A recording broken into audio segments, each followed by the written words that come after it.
మనం రోజు తాగే పాలు ప్రాణాలు తీస్తాయని ఎవరైనా ఊహించారా? రాజమండ్రిలో 12 మంది హాస్పిటల్ పాలైపోయారు. నలుగురు మృతి చెందారు. అసలు ఏం జరుగుతుంది?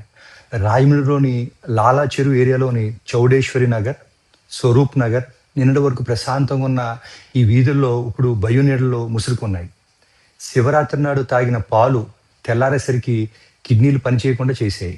అది కేవలం అనారోగ్యం కాదు, మన కళ్ళ ముందు జరుగుతున్న ఒక పెను ప్రమాదం.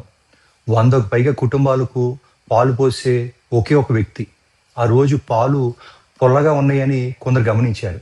కానీ అది ప్రాణాంతకం అని ఎవరు అనుకోలేదు. 60 ఏళ్ళు పైబడిన వృద్ధులు, చిన్నపిల్లలు ఇప్పుడు డయాలసిస్ బెడ్ల మీద పోరాడుతున్నారు. మన కలెక్టర్ కీర్తి చేకూరి గారు రంగంలోకి దిగారు. కానీ ఈ విషయం ఏంటనేది ఇంకా మిస్టరీగానే ఉంది. ప్రభుత్వం మొత్తం ఎలక్ట్ అయింది. ర్యాపిడ్ రెస్పాన్స్ టీమ్స్ ప్రతి ఇంటిని జల్లెడ పడుతున్నాయి. 73 మంది రక్త సమూనాలు సేకరించారు. ఆ పాలు ఎక్కడి నుంచి వచ్చాయి? అందులో ఏం కలిసింది? హైదరాబాద్, వైజాగ్ ల్యాబ్స్ నుంచి రిపోర్ట్స్ రాబోతున్నాయి. పోలీసులు ఆ పాల అబ్బాయిని అదుపులో తీసుకున్నారు.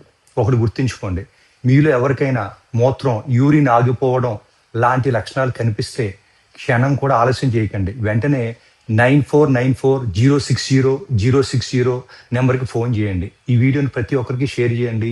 మీ ఒక్క షేర్ ఒక ప్రాణాన్ని కాపాడవచ్చు.